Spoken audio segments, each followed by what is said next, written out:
Sivakarthikeyan cinema వస్తుందంటే తెలుగు ప్రేక్షకుల్లో కూడా ఆసక్తి మొదలవుతుంది.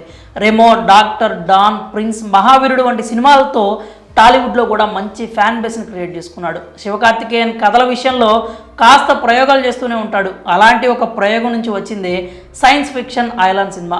ఈ మూవీలో అయితే ఏకంగా ఏలియన్నే తీసుకొచ్చేశారు. నిజానికి ఈ చిత్రం జనవరి 12నే విడుదలైంది. కానీ సంక్రాంతి బరిలో థియేటర్లకు ఇబ్బంది అయ్యి తెలుగులో రిలీజ్ని వాయిదా వేసుకున్నారు. జనవరి 26న ప్రేక్షకులకు ముందుకు వచ్చిన ఈ ఐలాండ్ సినిమా ఎలా ఉందో మీకు తెలియాలంటే ఈ రివ్యూ వీడియోని పూర్తిగా చూడాల్సిందే.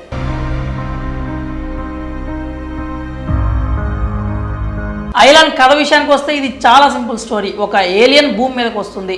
అది తమీజ్ అనే యువకుడిని కలుస్తుంది. తమీజ్ అతని మిత్రులు టైసన్, సుగిర్త రాజా కలిసి ఏలియన్కు టట్టు అని పేరు పెడతారు. టట్టుతో యోగిబాబు, కరుణాకరన్ చాలా తిప్పలు పడతారు.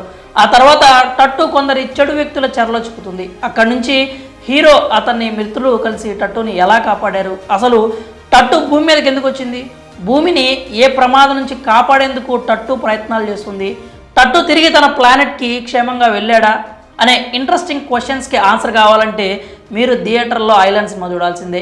ఇక సినిమా ఎలా ఉందంటే, సాధారణంగా సైన్స్ ఫిక్షన్ స్టోరీస్ అంటే భాషతో సంబంధం లేకుండా అందరి ప్రేక్షకులకు నచ్చేస్తూ ఉంటాయి. కానీ అలాంటి చిత్రాలను తెరకెక్కించాలంటే కత్తి మీద సాము లాంటిదనే చెప్పాలి. అలాంటి ఒక సాహసాన్ని చేసేందుకు డైరెక్టర్ రవికుమార్ ఎక్కడా సంకోచించలేదు. అది కూడా అతని కెరీర్లో తీసిన రెండో చిత్రానికి అంతటి బాధ్యతను తలకెత్తుకున్నందుకు రవికుమార్ని మెచ్చుకోవాల్సిందే.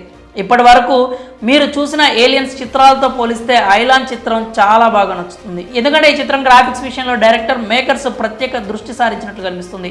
అలాగే ఏలియన్ క్యారెక్టర్ మాటలు, ఆలోచనలు కూడా దాదాపు మనుషులకు దగ్గరగా ఉండడంతో ఆడియన్స్ ఇంకా బాగా ఎంగేజ్ అవుతున్నారు. ఈ సినిమాలో గ్రాఫిక్స్ కీలక పాత్ర పోషిస్తాయి. ఏలియన్ క్యారెక్టర్కు ఆడియన్స్ అంత బాగా కనెక్ట్ అవ్వడానికి గ్రాఫిక్సే ప్రధానంగా వ్యవహరించాయి. ఆ తర్వాత ఒక మంచి కమర్షియల్ సినిమాకి కావాల్సిన కథ, పాటలు, కామెడీ, రొమాన్స్, విలనిజం, ఎలివేషన్స్ అన్నింటినీ పుష్కలంగా పొందుపరిచారు. ఒక సీరియస్ విషయాన్ని ప్రేక్షకులు మెప్పించే విధంగా హాస్యాస్పదంగా చెప్పడంలో డైరెక్టర్ సక్సెస్ అయ్యాడు. ఇక ఎవరు ఎలా చేశారంటే, ఈ సినిమాలో హీరోగా శివకార్తికేయన్ ముందుండి సినిమా నడిపించాడు.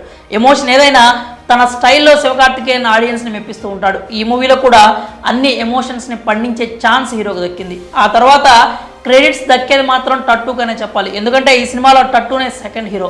ఆ క్యారెక్టర్కు అంతటి ప్రాధాన్యం కూడా ఉంటుంది. అలాగే కొన్ని సీన్స్లో శివకార్తికేయన్ని మించి టట్టుకి ప్రయారిటీ ఉంటుంది. ఇక హీరోయిన్ రకుల్ ప్రీత్ సింగ్, యోగిబాబు, కరుణాకరన్ కూడా వారి పాత్రలకు న్యాయం చేశారు. నెగిటివ్ పాత్రలో ఇషా కొప్పికర్, శరత్ కేల్కర్ అద్భుతంగా నటించారు.